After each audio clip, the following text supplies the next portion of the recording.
Powerful storms are wreaking havoc throughout the plains and Midwest regions tonight.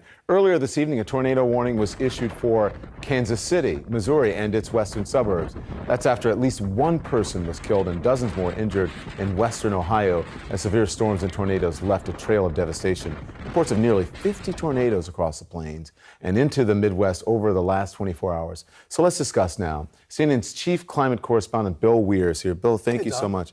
So can we say that these storms that are becoming more and more, is it because of climate change, and what does the science say? Well, the direct link between tornadoes is a little thin right now. There's not enough data there. But you can look at 500-year floods that are now happening every couple years. You can look at hurricane seasons that we're having. You can look at the predictions, climate models from years gone by that turned out to be more conservative than what is actually happening right now. So yes, more heat means more moisture, means more unpredictability. Yeah. So listen, the New York Times is reporting that the Trump administration how they're trying to change how scientists report potentially damaging effect of climate change. What are they doing? What's happening?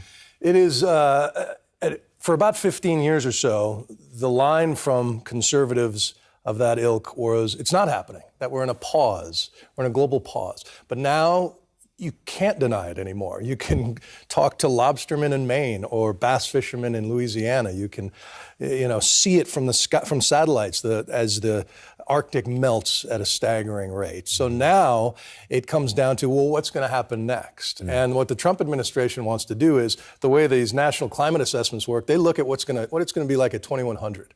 They say, well, let's bring that back. Let's talk about what's going to happen in 2040. Well, the most dramatic stuff is going to happen after the next 20 years or so.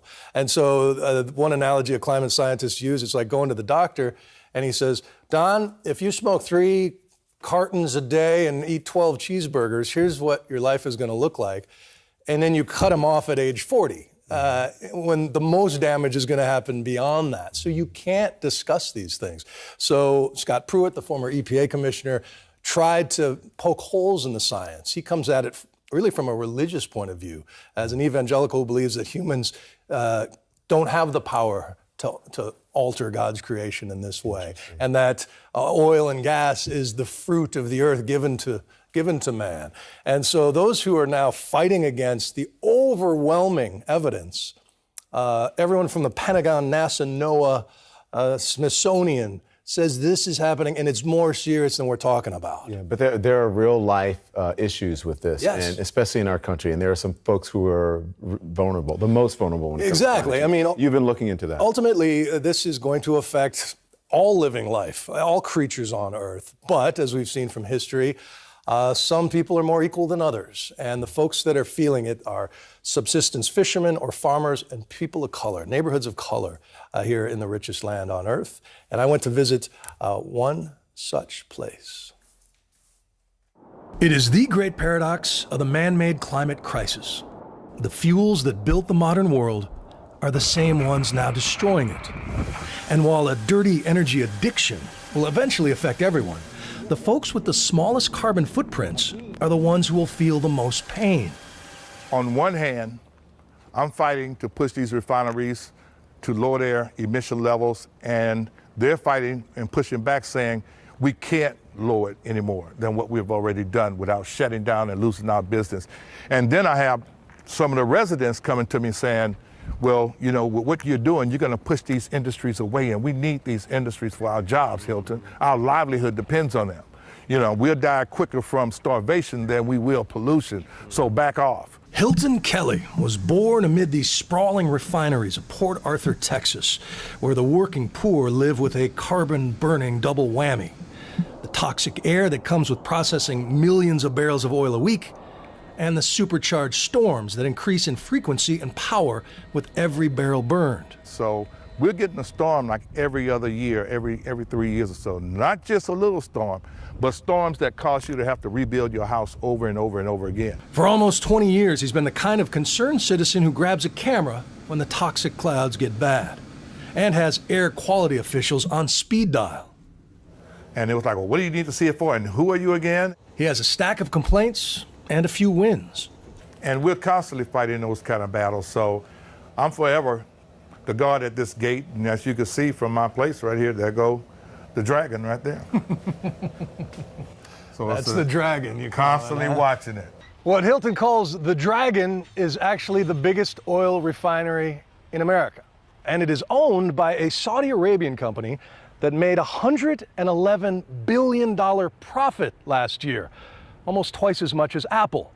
Meanwhile, their neighbor who lives here was driven out by the floodwaters of Hurricane Harvey and almost 2 years later can't afford the repairs to move back in. This is why communities of color are worried that the gap between polluting haves and storm-surviving have-nots is only going to get wider. After Harvey flooded Motiva and other refineries, the Trump administration fast-tracked almost $4 billion to build storm barriers specifically to protect oil and gas facilities. But the predominantly black Houston neighborhoods flooded by Harvey can't even get the government funding to upgrade their storm drains. Because she was on the back of the dredge site, as well as the water not being able to drain off, her house got about 4 feet of water. Is that right, right here? Yeah. Right. Residents say they are invisible to disaster planners, while insurance premiums skyrocket. Those communities that get hit first, worst, and hardest should receive the aid, the assistance first. Shouldn't be in the back of the line. But right now, it's the back of the line, the back of the bus. And so, a generation after the fight for civil rights, they now call for climate justice. And they fight their dragons, one fire at a time.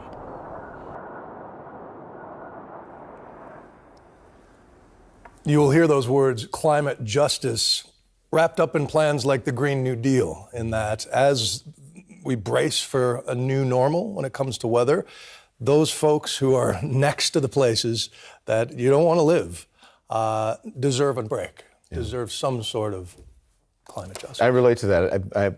As I grew up in Louisiana along that, chemical row or whatever you call it, with all the chemical plants, and it used to rain dust down on our homes and cars. It would take the paint off the cars. But we were breathing that, and it looked like that in Imagine Louisiana what that does to your along the lungs. Mississippi. Yeah. Asthma rates measurably, carcinogens Crazy. higher. And it was African American folks, mostly African Americans. Thank you, Bill Weir. You're welcome. Really appreciate it.